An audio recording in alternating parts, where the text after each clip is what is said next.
Hi மக்களே, அனைவருக்கும் வணக்கம். செப்டம்பர் 1, 2026 முதல் பொதுமக்களுடைய அன்றாட வாழ்க்கை, பண பரிவர்த்தனை, வங்கி தொடர்பான விஷயங்கள், குறிப்பாக கேஸ் சிலிண்டர், பிஎஃப் கணக்கு, ஆதாரில் இந்த மாதிரி நிறைய விஷயங்கள நிறைய மாற்றங்கள் அப்படிங்கிறது, நிறைய விதிமுறைகள் அப்படிங்கிறது கொண்டு வர போகிறாங்க. அதை பற்றின முக்கியமான மாற்றங்கள், அதுக்கான காலக்கெடுகள் என்னென்ன கொடுத்துருக்காங்க. அதுலேயும் குறிப்பாக எல்பிஜி கேஸ் சிலிண்டர் பற்றின விஷயங்கள்லாம் நிறைய விஷயங்கள் போயிட்டுருக்கு. கனரா வங்கி வாடிக்கையாளராக இருக்கட்டும், இல்லை இபிஎஃப் கணக்கு வச்சுருக்கவங்களா இருக்கட்டும், யூபிஐ பயண பரிவர்த்தனை செய்யக்கூடிய அந்த நபர்களாக இருக்கட்டும், அண்ட் வருமான வரியை தாக்கல் செய்ய வேண்டியவர்களாக இருக்கட்டும், இவங்க எல்லாருக்குமே முக்கியமான அறிவிப்பு தற்போது வெளியாகி இருக்குது.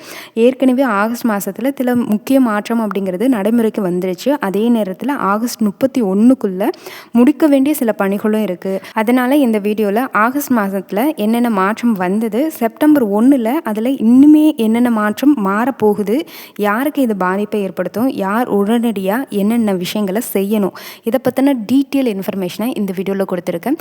வீடியோவை கொஞ்சம் கூட ஸ்கிப் பண்ணாமல் பாருங்கள். அப்போ தான் நான் சொல்லக்கூடிய தகவல் முழுமையாக உங்களுக்கு புரியும். வீடியோ ரொம்ப பயனுள்ளதாக இருக்கும். மீண்டும் சொல்கிறேன், ஸ்கிப் பண்ணாமல் பாருங்கள். நம்ம சேனலில் முதல் முறையாக விசிட் பண்ணுறீங்கன்னா மறக்காமல் சப்ஸ்கிரைப் பண்ணிக்கோங்க. ஏன்னா கவர்மெண்ட் ரிலேட்டடாக வரக்கூடிய நலத்திட்டங்கள், சலுகைகள், இலவச அறிவிப்புகள் உடனுக்குடன் உங்களுக்கு நோட்டிஃபிகேஷனாக வரும். மறக்காமல் சேனலை சப்ஸ்கிரைப் பண்ணி பக்கத்தில் உள்ள ஆல் என்ற பட்டனையும் கிளிக் பண்ணி வச்சுக்கோங்க. ஓகே, வாங்க வீடியோக்குள்ளே போகலாம். பொதுவாக ஒவ்வொரு மாதத்துடைய தொடக்கத்துலேயும் நிறைய விஷயங்கள் புதிய மாற்றமாக கொண்டு வருவாங்க. அப்படி இருக்கிற பட்சத்தில் இப்போ ஒரு முக்கியமான 7 விஷயங்களை புதிய மாற்றம் கொண்டு வந்திருக்காங்க. அப்படி இருக்கக்கூடியதில் முதல் விஷயம் அப்படிங்கிறது எல்பிஜி கேஸ் சிலிண்டர் அப்படிங்கிறது தான். ஒவ்வொரு மாதமுமே முதல் தேதியில் எண்ணெய் நிறுவனங்கள் எல்பிஜி சிலிண்டர் விலையை மறுபரிசீலனை அப்படிங்கிறது செய்கிறது வழக்கம். இது ஒவ்வொரு மாதத்துடைய முதல் தேதியில் பண்ணுவாங்க. அந்த வகையில் ஆகஸ்ட் 1, 2026 அப்போ 19 கிலோ வணிக பயன்பாட்டுக்கு பயன்படுத்தக்கூடிய எல்பிஜி விலை அப்படிங்கிறது 150 ரூபாயிலிருந்து 200 ரூபாய் வரைக்கும் குறைச்சாங்க.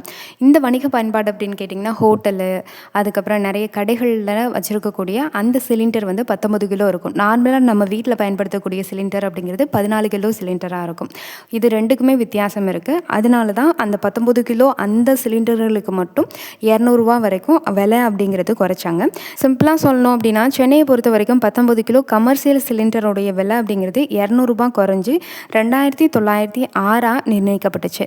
ஆனால் பொதுமக்கள் வீடுகளில் பயன்படுத்தக்கூடிய 14.2 கிலோ டொமஸ்டிக் எல்பிஜி சிலிண்டர் அப்படிங்கிறது, வீடுகளில் பயன்படுத்தக்கூடியது வந்து டொமஸ்டிக் எல்பிஜி சிலிண்டர். அதுவே கடைகளில் பயன்படுத்தக்கூடியது அப்படின்னு பார்த்தீங்கன்னா கமர்ஷியல் சிலிண்டர்ஸ் அப்படின்னு சொல்லுவாங்க. அந்த விலையில் எந்தவித மாற்றமும் கொடுக்கல. சென்னையில் இது வந்து 957.50 நிர்ணயிக்கப்பட்டிருக்கு. நம்ம வீடுகளில் வாங்கிட்டு இருக்கக்கூடிய அந்த கேஸோடைய விலை அப்படிங்கிறது. இதனால் ஹோட்டல், டீ கடை, உணவகம் இது மாதிரி இருக்கக்கூடிய வணிக பயன்பாட்டுக்காக, அதாவது கேட்ரிங் இதெல்லாம் வச்சுருக்காங்கல்ல, அந்த வணிக பயன்பாட்டுக்கு பயன்படக்கூடியவங்க வந்து நிவாரணம் பெறுறது மாதிரி இருந்தது. ஆனால் வீட்டு சிலிண்டரில் எந்தவித சேஞ்சும் பண்ணலை. இப்போ ரொம்ப ரொம்ப முக்கியமான ஒரு விஷயம் என்ன அப்படின்னு சொல்லி பார்த்தீங்கன்னா, இந்த 14 கிலோ சிலிண்டர் அப்படிங்கிறது வீட்டு உபயோகத்திற்கு அதை நம்ம சேஞ்ச் பண்ணுறதா இருந்தாலும் சரி, அது வந்து எவ்வளோ இன்னும் பேலன்ஸ் வந்து நம்மளுக்கு சிலிண்டரில் கேஸ் இருக்குது அப்படின்றது தெரிஞ்சுக்கிறதா இருந்தாலும் சரி ரொம்ப கஷ்டமான விஷயமா இருக்கும். இதே இப்போ எல்பிஜி நிறுவனம், அதாவது எண்ணெய் நிறுவனங்கள் என்ன பண்ணியிருக்கு அப்படின்னா காம்பேக்ட் சிஸ்டம் மூலிமா காம்பேக்ட் சிலிண்டர் அப்படிங்கிறது கொண்டு வந்திருக்காங்க. 10 கிலோ அளவுக்கு எடை இருக்கக்கூடிய சிலிண்டர் அப்படிங்கிறது கொடுத்துருக்காங்க. இதில் எவ்வளோக்கு வந்து நம்ம கேஸ் யூஸ் பண்ணியிருக்கோம் அப்படிங்கிறது தெரியும். ஈஸியாக நம்மளே ரீஃபில்லும் பண்ணிக்க முடியும். அந்த மாதிரியான ஒரு கேட்டகரியில் புதுசாக ஒன்று அறிமுகப்படுத்தியிருக்காங்க. அண்ட் அது கூடிய விரைவிலே புழக்கத்துக்கும் வர்றதுக்கான வாய்ப்புகள் இருக்குது. எல்பிஜி சிலிண்டரில் முக்கியமான ஒரு விஷயம் இகேஒய்சி அப்படிங்கிறது. இதற்கான காலக்கெடு அப்படிங்கிறது மத்திய அரசும் எண்ணெய் நிறுவனமும் கொஞ்சம் கொஞ்சமாக இன்க்ரீஸ் பண்ணிகிட்டே வந்தாங்க. அதாவது ஆகஸ்ட் 16ஆம் தேதி காலக்கெடு அப்படின்னு சொல்லி இகேஒய்சி கட்டாயம் எல்லாருமே பண்ணியிருக்கணும். அப்படி பண்ணலை அப்படின்னா அந்த சிலிண்டர் ரிலேட்டடாக நம்மளுக்கு வரக்கூடிய முக்கியமான மானிய தொகை மாதம் 300 வந்து நீங்கள் ஒவ்வொரு டைமும் சிலிண்டர் வாங்குறப்ப அதுக்கு மானிய விலையாயிரும், அது கிடைக்காது. அதே மாதிரி உங்களுக்கு இனிமேலிருந்து சிலிண்டர் வாங்குறதுல பிரச்சனை வரக்கூடும் அப்படின்ற மாதிரி சொல்லியிருந்தாங்க. அதிகாரப்பூர்வமாக சொல்லலையே அப்படின்னாலும் பிற்காலத்தில் வராமல் தடுக்கிறதுக்கான வாய்ப்பு இருக்குது அப்படின்னு சொல்லியிருந்தாங்க. குறிப்பாக எண்ணெய் நிறுவனங்கள் எச்சரிக்கையை விடுத்திருந்தாங்கன்னு சொல்லலாம். அதுக்கப்புறம் அதை வந்து 23க்கு மாற்றினாங்க. ஆகஸ்ட் 23 வரைக்கும் எக்ஸ்டெண்ட் பண்ணாங்க. இகேஒய்சி எல்லாருமே பண்ணியிருக்கணும். கைரேகை சரிபார்ப்பு அப்படிங்கிறது ஆதார் அத்தன்டிகேஷன் சொல்லுவாங்க. இதை வந்து நீங்கள் கட்டாயம் பண்ணியிருந்தால் மட்டும்தான் உங்களுக்கு வந்து இனிமேலேருந்து சிலிண்டர் கிடைக்கும் அப்படின்ற மாதிரி சொல்லியிருந்தாங்க. இதோடைய நோக்கம் அப்படிங்கிறது சிலிண்டர் வந்து தவறான முறையில் தவறான நபர்களுக்கு போகக்கூடாது, எல்லா உறுதியான உண்மையான நபர்களுக்கு போகணும் அப்படின்ற காரணத்துக்காக தான். இப்படி இருக்க சூழ்நிலை தான் இகேஒய்சி செய்யாத நபர்களும் செய்யணும் அப்படின்ற காரணத்துக்காக ஆகஸ்ட் 31 வரைக்கும் காலக்கெடு அப்படிங்கிறது நீட்டிச்சிருந்தாங்க. இந்த நிலையில் செப்டம்பர் 1லிருந்து என்ன மாதிரியான மாற்றம் வரும் அப்படின்னு சொல்லி எண்ணெய் நிறுவனங்கள் அண்ட் மத்திய அரசு அப்படிங்கிறது ஒரு குறிப்பிட்ட விஷயங்களை தெளிவாக ஆலோசிச்சுட்டு இருக்காங்க. எல்பிஜி இகேஒய்சி தொடர்பான காலக்கெடு ஆகஸ்ட் 31 அப்படிங்கிறதுனால இதுக்குள்ளே யார் யார் முடிக்கலையோ அவங்க எல்லாருமே முடிச்சுக்கோங்க. இது மட்டும் இல்லாமல் செப்டம்பர் 1ஆம் தேதியிலேருந்து இந்த டொமஸ்டிக் அண்ட் கமர்ஷியல் சிலிண்டர் எல்லாமே அதோடைய வேல்யூ அப்படிங்கிறது மாறும். விலை வந்து ஏறுறது இறங்குறது இந்த மாதிரி விஷயங்கள் நிர்ணயிக்கப்படும் ஒவ்வொரு மாதத்தோடைய அந்த முதல் தேதியில். அதுபடி நம்மளுக்கு நார்மலாக நம்ம இப்போ ரெகுலராக வாங்கிட்டு இருக்கோம்ல அந்த சிலிண்டருடைய விலை அப்படிங்கிறது கூடுறதுக்கும் வாய்ப்பு இருக்குது, இல்லை குறையிறதுக்கும் வாய்ப்பு இருக்குது. அதே மாதிரி தான் இந்த உணவகங்கள், ஹோட்டல் இந்த மாதிரி விஷயங்களை பயன்படுத்தக்கூடிய 19 கிலோ சிலிண்டர் அப்படின்றதுலையும் அதுதான். இது முதல் முக்கியமான மாற்றம் அப்படிங்கிறது. ரெண்டாவது அப்படின்னு பார்த்தீங்கன்னா கனரா வங்கி வாடிக்கையாளர்களுக்கு முக்கியமான மாற்றம் அப்படிங்கிறது என்ன? அப்படி முக்கியமான தகவல் அப்படின்னு கேட்டிங்கன்னா, கனரா வங்கி தன்னுடைய ஏடிஎம் அண்ட் கேஷ் ரீசைக்கிளர் சேவைகளுக்கான சில கட்டணங்களில் மாற்றங்களை ஏற்படுத்தியிருக்கு. இந்த மாற்றங்கள் குறிப்பாக செப்டம்பர் 1, 2026 முதல் நடைமுறைக்கு வரும்னு அதிகாரப்பூர்வமாகவே சொல்லியிருக்காங்க. இதில் முக்கியமான மாற்றம் என்ன தெரியுமா? கனரா பேங்க் ஏடிஎம்மை பயன்படுத்தக்கூடிய பொதுவான சேவிங் அக்கௌண்ட் கஸ்டமர்ஸ்லாம் இருப்பாங்கல்ல, அவங்களுக்கு கேலண்டர் மந்தில், அதாவது ஒரு மாதத்தில் வந்து 30 நாள் இருக்குன்னா ஃப்ரீ டிரான்சாக்ஷனோட எண்ணிக்கை அப்படிங்கிறது 6 இருந்தது. ஃப்ரீயாக அவங்க டிரான்சாக்ஷன் அப்படிங்கிறது பண்ணிக்கலாம். ஒரு மாதத்தில் 6 முறை அவங்க டிரான்சாக்ஷன் ஃப்ரீயாகவே பண்ணிக்கலாம். அதை வந்து இப்போ 5 டிரான்சாக்ஷனாக குறைச்சிருக்கிறாங்க. அதே நேரத்தில் சீனியர் சிட்டிசன்ஸ்க்கு 8 ஃப்ரீ டிரான்சாக்ஷன் அப்படின்ற வரம்பும் தொடருது அப்படின்னு சொல்லியிருக்காங்க. ஏன்னா சீனியர் சிட்டிசன்ஸ், பென்ஷனர்ஸ் இவங்க எல்லாருமே சில ஸ்கீம்ஸ் மூலிமா பென்ஷன் வாங்கிட்டு இருப்பாங்க. அதே மாதிரி சில வந்து ஃபிக்ஸட் டெபாசிட் அந்த இது மூலியமாக செஞ்சுருப்பாங்க இல்லையா, அவங்களுக்கு வந்து 8 முறை வந்து அவங்க ஃப்ரீயாக டிரான்சாக்ஷன் பண்ணிக்கலாம் அப்படின்னு சொல்லியிருக்காங்க. குறிப்பாக அவங்களுக்கு புரியும்படி சொல்லணும்னா ஒரு மாதத்தில் இலவசமாக அனுமதிக்கக்கூடிய டிரான்சாக்ஷனோடைய எண்ணிக்கை அப்படிங்கிறது இனிமேலேருந்து 5 டைம் நீங்கள் ஃப்ரீயாக டிரான்சாக்ஷன் பண்ணிக்கலாம். 5 டைமுக்கு மேலே நீங்கள் ஏதாவது டிரான்சாக்ஷன் பண்ணீங்க அப்படின்னா அதுக்கு நீங்கள் பே பண்ணுற மாதிரி இருக்கும். பர்டிகுலர் அமௌண்ட் அப்படிங்கிறது உங்களுடைய கனரா வங்கி அப்படிங்கிறது அவங்க எடுத்துப்பாங்க. இது மட்டும் இல்லாமல் ஃப்ரீ லிமிட்டை தாண்டி ஃபினான்ஷியல் டிரான்சாக்ஷன், அதாவது முன்னாடி என்ன இருந்துச்சு அப்படின்னா ஒரு மாதத்தில் நீங்கள் 6 டைம் ஃப்ரீயாக டிரான்சாக்ஷன் பண்ணிக்கலாம். 6 டைமுக்கு மேலே நீங்கள் பண்ணிங்கன்னா 20 ரூபா பிடிப்பாங்க. அது கூடவே ப்ளஸ் ஜிஎஸ்டி அளவும் உங்களுக்கு கூடுதல் தொகையாக பிடிப்பாங்க. 20 ரூபா ப்ளஸ் ஜிஎஸ்டி அப்படிங்கிறது இப்போ வந்து ஜிஎஸ்டி 5 ரூபாயாக இருந்துச்சுன்னா 25 ரூபாயை உங்கள் அக்கௌண்ட்லேருந்து பிடிப்பாங்க. ஆனால் இப்போ அதில் செப்டம்பர் 1ஆம் தேதியிலேருந்து என்ன மாற்றம் கொண்டு வராங்கன்னா 23 ரூபா நார்மல் வேல்யூ அப்படிங்கிறது பிடிப்பாங்க ப்ளஸ் ஜிஎஸ்டி. இப்போ ஜிஎஸ்டி 10 ரூபாயாக இருந்துச்சுன்னா மொத்தம் உங்களுக்கு 33 ரூபா பிடிக்கிறதுக்கு வாய்ப்பு இருக்குது. இந்த மாற்றத்தை தான் கொண்டு வந்திருக்காங்க. இந்த மாற்றம் மட்டும் கிடையாது, ஒரு குண்டை தூக்கி போகிற மாதிரி ஒன்று பண்ணியிருக்காங்க. இன்சஃபிஷியன்ட் ஃபண்ட் அப்படிங்கிறது மொபைல் டிரான்சாக்ஷன் பண்ணுறவங்களுக்கு பெருசாக இது பாதிக்காது, ஏடிஎம் டிரான்சாக்ஷன் பண்ணுறவங்களுக்கு இது பாதிக்கிறதுக்கு வாய்ப்பு இருக்குது. ஒரு சில நேரங்களில் நீங்கள் ஏடிஎம் கார்டு வச்சு நீங்கள் ஏடிஎம்மில் நீங்கள் பணம் எடுக்க முயற்சி செய்கிறப்ப இன்சஃபிஷியன்ட் ஃபண்ட் அப்படின்னு சொல்லி வரும். அந்த மாதிரி உங்களுக்கு லிமிட்டை தாண்டி அடிக்கடி வந்துகிட்டே இருக்குது, நீங்கள் திரும்ப திரும்ப முயற்சி பண்ணிகிட்டே இருக்கீங்கன்னா உங்ககிட்ட இருந்து 17 ரூபாய் கட்டணம் பிடிப்பாங்க. அது கூடவே ப்ளஸ் ஜிஎஸ்டி அப்படிங்கிறது அதுதான் முன்னாடி வந்து மாதத்துக்கு பிடிச்சிட்டு இருந்தாங்க. இப்போ என்னமா கொண்டு வந்திருக்காங்க, 23 ரூபா பிடிப்பாங்க ப்ளஸ் ஜிஎஸ்டி அப்படிங்கிறது. உங்களுடைய ஏடிஎம் கார்டு யூஸ் பண்ணி இன்சஃபிஷியன்ட் அப்படின்னு சொல்லிட்டு உங்களுடைய ஏடிஎம் கார்டில் ஒரு குறிப்பிட்ட வரம்புக்கு மேலே தொடர்ச்சியாக வந்துகிட்டே இருக்குது அப்படின்னா உங்களுடைய ஏடிஎம் கார்டு யூஸ் பண்ணதுக்காகவே உங்களுக்கு 23 ரூபா ப்ளஸ் ஜிஎஸ்டி அப்படிங்கிறது இனிமேலேருந்து பிடிப்பாங்க. எக்ஸாம்பிள் சொல்லணும்னா இப்போ 23 ரூபா உங்களுக்கு வேல்யூ பிடிப்பாங்க ப்ளஸ் ஜிஎஸ்டி 16 ரூபாயாக இருந்துச்சு அப்படின்னா அது கூட சேர்த்து உங்களுக்கு 39 ரூபாயாக பிடிக்கிறதுக்கு வாய்ப்பு இருக்குது. இதில் மட்டும்தான் மாற்றத்தை கொண்டு வந்தாங்களான்னு கேட்டிங்கன்னா இல்லை, இன்னொரு மாற்றமும் கொண்டு வந்திருக்காங்க. அது என்ன தெரியுமா? கிட்டத்தட்ட நம்மளுக்கு கனரா பேங்க்கில் மட்டும் 3 மாற்றம் கொண்டு வந்தாங்க. அந்த 3 மாற்றம் தான் ஃபஸ்ட்டு வந்து நான் சொன்னது வந்து ஒரு மாதத்துக்கு வந்து 6 டிரான்சாக்ஷன் முன்னாடி கொடுத்துருந்தாங்க, இப்போ 5ஆக குறைச்சிருக்காங்க. ரெண்டாவது ஏடிஎம்மில் வந்து இன்சஃபிஷியன்ட் அப்படிங்கிறது வந்துட்டே இருந்துச்சு அப்படின்னா உங்களுக்கு குறிப்பிட்ட அமௌண்ட் அப்படிங்கிறது ஏடிஎம்லேருந்து உங்களுக்கு பிடிக்கிறதுக்கு வாய்ப்பு இருக்குது அப்படின்றது. அண்ட் அடுத்தது அப்படின்னு சொல்லி பார்த்தீங்கன்னா க்ரீன் பின்னை ஃப்ரீ டிரான்சாக்ஷன் லிமிட்டுக்கு மேலே மீண்டும் ஜெனரேட் செய்வதற்கான கட்டணத்திலும் மாற்றம் ஏற்பட்டிருக்கு. கனரா பேங்க் தற்போதைய சர்வீஸோட சார்ஜ் அட்டவணையிலிருந்து 5 ரூபாய் அப்படிங்கிறது பிடிச்சிட்ருக்காங்க ப்ளஸ் ஜிஎஸ்டி அப்படின்றத குறிப்பிட்டிருக்காங்க. அதனால் கனரா வங்கி வாடிக்கையாளர்கள் ஒரு மாதத்தில் தேவையில்லாமல் திரும்ப நீங்கள் ஏடிஎம் டிரான்சாக்ஷன் தயவு செஞ்சு பண்ணாதீங்க. டிரான்சாக்ஷன் லிமிட்டை மீறி நீங்கள் பண்ணுறீங்க அப்படின்னா ஜிஎஸ்டி செலுத்தணும், ப்ளஸ் அதுக்கான தொகை 17 ரூபா முன்னாடி இருந்துச்சு, இப்போ 23 ரூபாயை மாற்றிட்டாங்க. அதையும் சேர்த்து நீங்கள் பே பண்ணுற மாதிரி இருக்கும். கிட்டத்தட்ட உங்களோட அக்கௌண்ட்டில் இருந்து மட்டும் ஏடிஎம் அடிக்கடி யூஸ் பண்ணுறீங்க ஒரு மாதத்தில் அப்படின்னா உங்களுக்கு 30 ரூபாய் வரைக்கும் ஒவ்வொரு டைம் டிரான்சாக்ஷனுக்கு பிடிக்கிறதுக்கு வாய்ப்பு இருக்குது. அடுத்தது 3ஆவதாக இருக்கக்கூடிய ஒரு முக்கியமான மாற்றம் அப்படிங்கிறது அப்படிங்கிறது வங்கி வாடிக்கையாளருக்கு சிகேஒய்சி 2.0 அப்படிங்கிறது தான் மாற்றம். பொதுவாக அனைத்து வங்கி வாடிக்கையாளர்களுக்கும் இது முக்கியமான ஒரு தகவல் அப்படிங்கிறது. நீங்கள் எந்த வங்கி கணக்கில், அது Canara bank, state bank, Indian bank, IOB இல்லை அப்படின்னா வேறு ஏதாவது நீங்கள் ப்ரைவேட் பேங்க்ஸில் வச்சுருக்கீங்க, ஆக்சிஸ் பேங்கு, ஹெச்டிஎஃப்சி பேங்கு, இந்த மாதிரி எதில் வச்சுருந்தாலும் சரி, இந்த சிகேஒய்சி 2.0 அப்படிங்கிறது அமல்படுத்தியிருக்காங்க. அப்படின்னா என்னப்பா அப்படின்னு சொல்லி கேட்டிங்கன்னா, இகேஒய்சி அப்படிங்கிறது என்ன? நம்மளுடைய ஆதார் அக்கௌண்ட் ஓப்பன் பண்ணுறப்ப நம்ம ஆதார், பேன் கார்டு இது எல்லாமே கொடுத்து தான் ஓப்பன் பண்ணியிருப்போம். கேஒய்சி டாக்குமெண்ட் எல்லாமே கொடுக்குறோம். பல நேரத்தில் ஒரு வங்கியில் ஏதாவது ஒரு பிரச்சனை அப்படின்னு சொல்லிட்டு போனீங்கன்னா, கேஒய்சி செஞ்சுருந்தீங்க அப்படின்னா இன்னொரு ஃபினான்சியல் இன்ஸ்ட்ரக்ஷன் அப்படிங்கிறது மீண்டும் மீண்டும் டாக்குமெண்ட் கொடுக்க வேண்டிய நிலை இருந்தது. இந்த நடைமுறையை எளிதாக்குற விதமாக தான் சிகேஒய்சி 2.0 அப்படின்ற ஃப்ரேம் ஒர்க் வந்து ஃபாலோ பண்ணியிருக்காங்க ஆகஸ்ட் மாதத்துலேருந்து. ஏற்கனவே வெரிஃபைட் பண்ணக்கூடிய இகேஒய்சி தகவலை வந்து வாடிக்கையாளருடைய கன்சென்ட்டை பெற்ற பிறகு, அதாவது கைரேகை பெற்றதுக்கப்புறம் பார்ட்டிசிபேஷன் ஃபினான்சியல் இன்ஸ்ட்ரக்ஷனை வந்து பயன்படுத்துவதற்கான நடைமுறை அப்படிங்கிறது உருவாக்கப்பட்டிருக்கு. இதனால் ஒரே டாக்குமெண்ட்டை மீண்டும் மீண்டும் நீங்கள் சமர்ப்பிக்கணும் அப்படின்ற அவசியம் கிடையாது.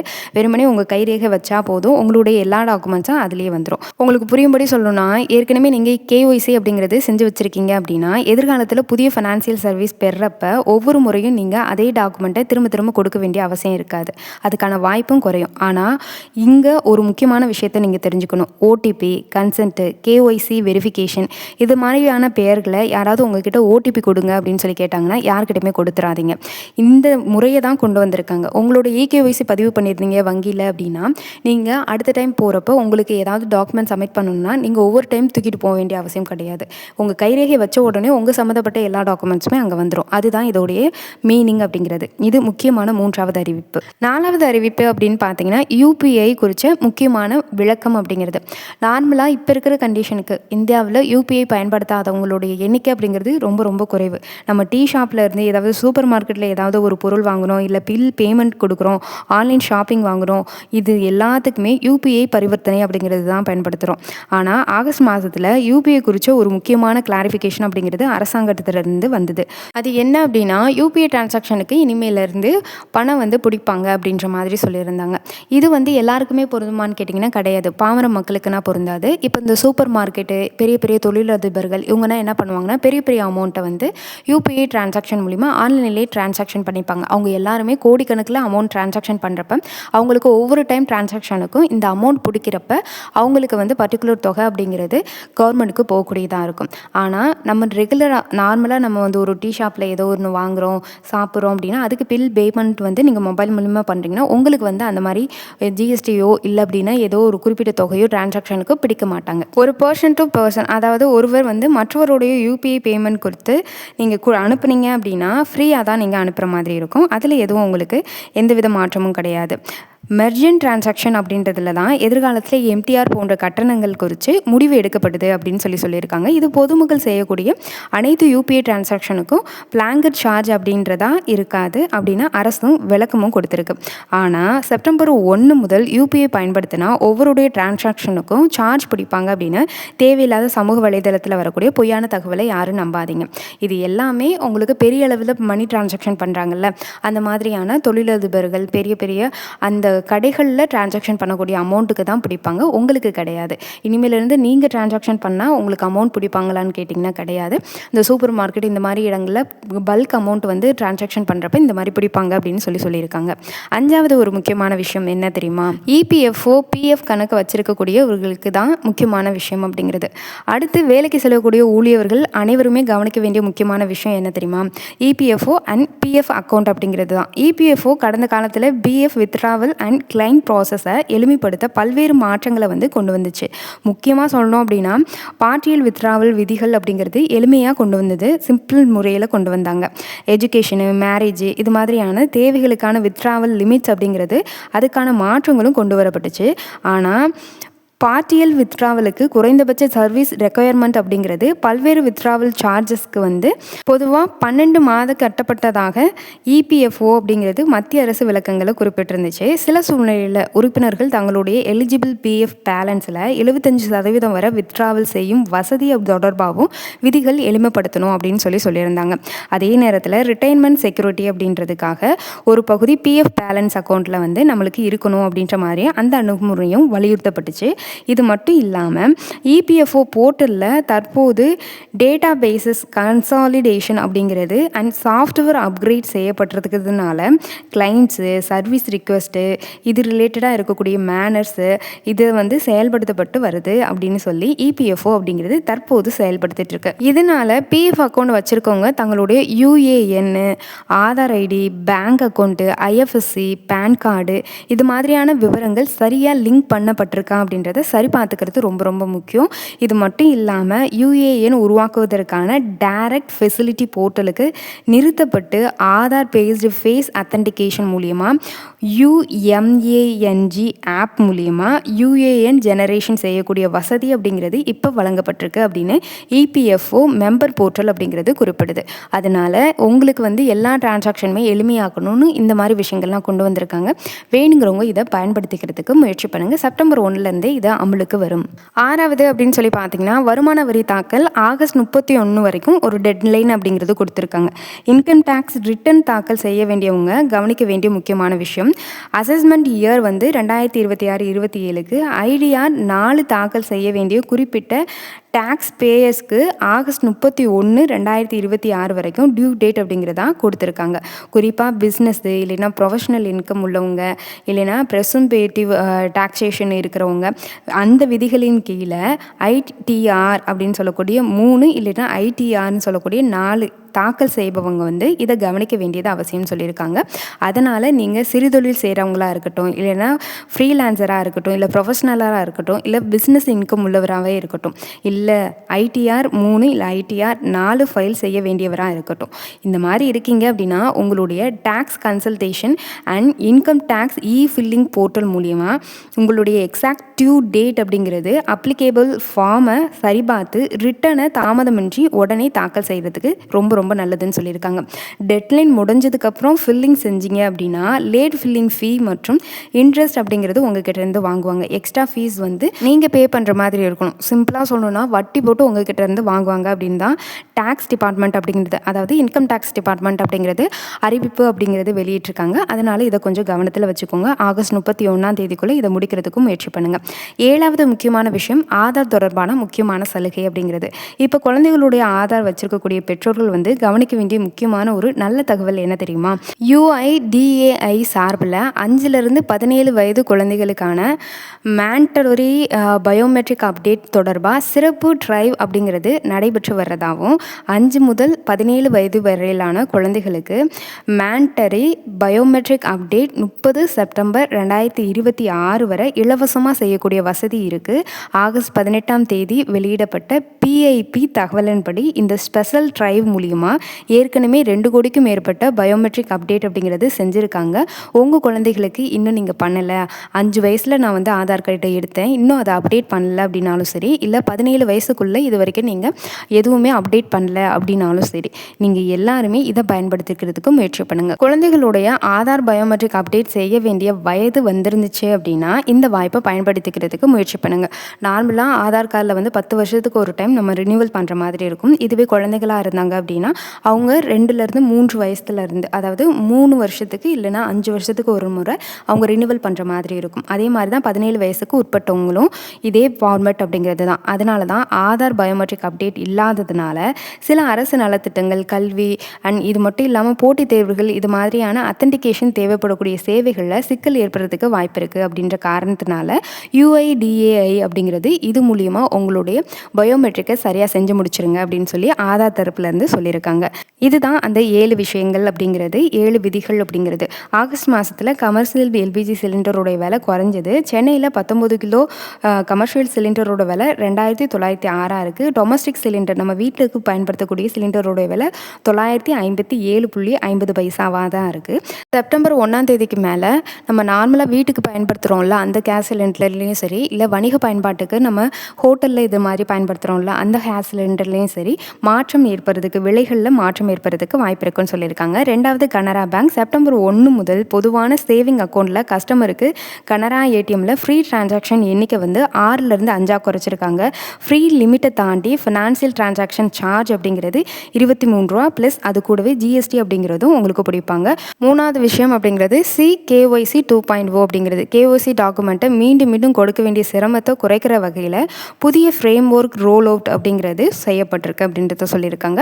4வது UPI அப்படிங்கிறது பொதுமக்கள் UPI பேமெண்ட் செய்கிறதுனால அவங்களுக்கு சார்ஜ் பிடிப்பாங்களா, அமௌண்ட் பிடிப்பாங்களா ஒவ்வொரு டைம் நம்ம டிரான்சாக்ஷன் பண்ணுறப்ப அப்படின்னு கேட்டிங்கன்னா அதுக்கான தெளிவான விளக்கம் அப்படிங்கிறது அரசாணை இது வரைக்கும் அது மாதிரி அதிகாரப்பூர்வ அறிவிப்பை வெளியிடல. அதனால யாரும் அதை பற்றி கன்ஃபியூஷன் ஆக வேண்டாம். 5வது EPFO அப்படிங்கிறது PF withdrawal, UAN, Aadhaar authentication, online claims இது மாதிரியான சேவைகள் எல்லாமே டிஜிட்டல் சேஞ்சஸ் அப்படிங்கிறது கொண்டு வந்திருக்காங்க. 6வது இன்கம் டேக்ஸ் அப்படிங்கிறது ITR 3, ITR 4 இது மாதிரியான ரிட்டன் தாக்கல் செய்ய வேண்டியவங்களுக்கு ஆகஸ்ட் 30ஆம் தேதி தான், அதாவது 31ஆம் தேதி தான் உங்களுக்கு டெட்லைன் அப்படிங்கிறது. 7வது பொறுத்த வரைக்கும் 5லேருந்து 17 வயசு குழந்தைகளுக்கு மேண்டட்டரி பயோமெட்ரிக் அப்டேட் அப்படிங்கிறது 30 செப்டம்பர் 2026 வரைக்கும் இலவசமாக செய்கிறாங்க. அதனால் இந்த வசதியை பயன்படுத்திக்கிறதுக்கு முயற்சி பண்ணுங்கள். எப்போவுமே நார்மலாக ஒவ்வொரு மாதத்தோடைய தொடக்கத்துலேயும் குறிப்பாக 1ஆம் தேதியிலேருந்து LPG ரிலேட்டடாக, பேங்க் ரிலேட்டடாக, அதே மாதிரி உங்களுடைய இன்ட்ரெஸ்ட் ரேட் ரிலேட்டடாக இந்த மாதிரியான நிறைய மாற்றங்கள் அப்படிங்கிறது ஒவ்வொரு மாதம் முதல் தொடக்கத்தில் வரும். அதனால் சமூக வலைதளங்களில் உள்ள தேவையில்லாத விஷயங்களை நீங்கள் நம்பாதீங்க. விலை இவ்வளவு ஆகிவிட்டது, இந்த தேதிக்குள்ளே நீங்கள் சார்ஜ் கட்டாயம் பண்ணணும், UPIக்குனா சார்ஜ் பிடிக்கிறாங்க, இந்த மாதிரி விஷயங்கள்லாம் நம்பாதீங்க. நார்மலாக எந்த ஒரு விஷயத்துக்கும் நீங்கள் இது பண்ணுறீங்க, ஏதோ ஒரு தேவை உங்களுக்கு இருக்குன்னா அதுக்கான அதிகாரப்பூர்வ போர்ட்டலில் போய் செக் பண்ணி பாருங்கள். இதுதான் இந்த 7 முக்கியமான மாற்றம் அப்படிங்கிறது. இந்த வீடியோ கட்டாயம் உங்களுக்கு ஒரு பயனுள்ள தகவலை தந்திருக்குன்னு நினைக்கிறேன். அதனால தான் இவ்வளோ நேரம் நீங்கள் சீரியஸாக பார்த்துட்ருக்கீங்க. வீடியோ பிடிச்சிருந்தால் மறக்காமல் லைக் பண்ணி கீழே ஹைப் பண்ணி எல்லோ கலர் ஸ்டார் வந்து கரெக்டாக அந்த கமெண்ட் செக்ஷன் கிட்ட காமிக்கும், மறக்காமல் ஹைப் பண்ணி விடுங்க. ரெகுலர் இன்ஃபர்மேஷனுக்கு சேனலை சப்ஸ்கிரைப் பண்ணி பக்கத்தில் உள்ள பெல் ஐக்கனுமே கிளிக் பண்ணிக்கோங்க. நிறைய இன்ட்ரெஸ்டிங்கான விஷயங்கள் டெய்லி அப்டேட்டடாக நான் கொடுத்துட்ருக்கேன், குறிப்பாக அரசு சார்ந்த செய்திகள் அனைத்தும். இத்துடன் இத்தகவல் முடிவடைகிறது. நன்றி, வணக்கம்.